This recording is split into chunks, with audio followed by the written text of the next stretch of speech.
এই ধরনের একটি ঘটনা যারা ঘটাতে পারে এরা প্রকৃতপক্ষে অমানুষ, এরা মানুষ হতে পারে না।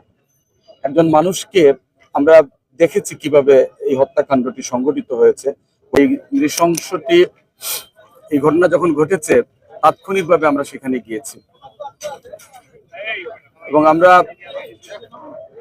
তৎক্ষণাৎ সিলেটের আইন শৃঙ্খলা রক্ষার দায়িত্বে যারা আছেন তাদের সাথে কথা বলেছি এবং দ্রুততম সময়ের মধ্যে এই ঘটনার সাথে যারা সম্পৃক্ত আছে, ঘটনার পিছনে যারা আছে অথবা যারা এই হত্যাকাণ্ডটি ঘটিয়েছে প্রকৃত অপরাধী যারা, সময়ের মধ্যে গ্রেফতার করার জন্য আমাদের একটা নির্দেশনা ছিল, আমাদের একটা অনুরোধ ছিল। এবং আপনারা নিশ্চয়ই লক্ষ্য করেছেন যে আমাদের এজেন্সিতে যারা কাজ করেন, আমাদের পুলিশ কমিশনার সহ তাৎক্ষণিকভাবে একজনকে আইডেন্টিফাই করে তাকে ইতিমধ্যে গ্রেফতার করা হয়েছে। বিষয়টি হচ্ছে যে এই ধরনের একটি ঘটনা যারা ঘটাতে পারে এরা প্রকৃতপক্ষে অমানুষ, এরা মানুষ হতে পারে না। একজন মানুষকে আমরা দেখেছি কিভাবে এই হত্যাকাণ্ডটি সংঘটিত হয়েছে। ঘটনার পরপরই আমরা গিয়েছিলাম সেখানে। এরকম একজন বৃদ্ধ মানুষ শেষ মুহূর্তে বাঁচার যে আকুতি ছিল সেটি উনার শরীর দেখলেই বোঝা যায়। চেষ্টা করেছিলেন উনি বাঁচার, কিন্তু সেই নরপশুরা তাকে বাঁচতে দেয়নি।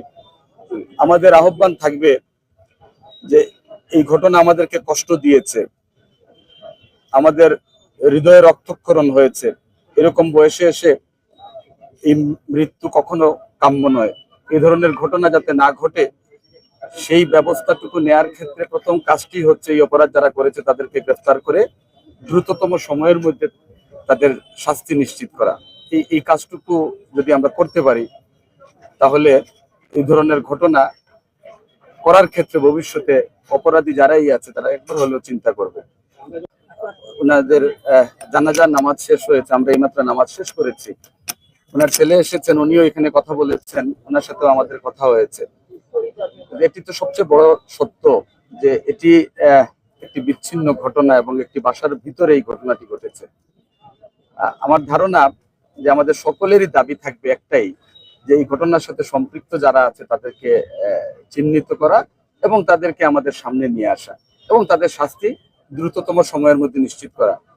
আমরা ইতিমধ্যে এই ধরনের লোমহর্ষক যে ঘটনাগুলো আমাদের মাননীয় প্রধানমন্ত্রী দ্রুততম সময়ের মধ্যে কিন্তু শাস্তি নিশ্চিত করার সেই পদক্ষেপগুলো ইতিমধ্যে নিয়েছেন এবং বাংলাদেশের বিচার ব্যবস্থা এখন এমন একটি পর্যায়ে এসে দাঁড়িয়েছে যে আপনি অপরাধ করে আপনি পার পেয়ে যাবেন অথবা সেই বিচারের দীর্ঘসূত্রিতার কারণে আপনি রক্ষা পেয়ে যাবেন, এরকম কোনো সুযোগ নেই।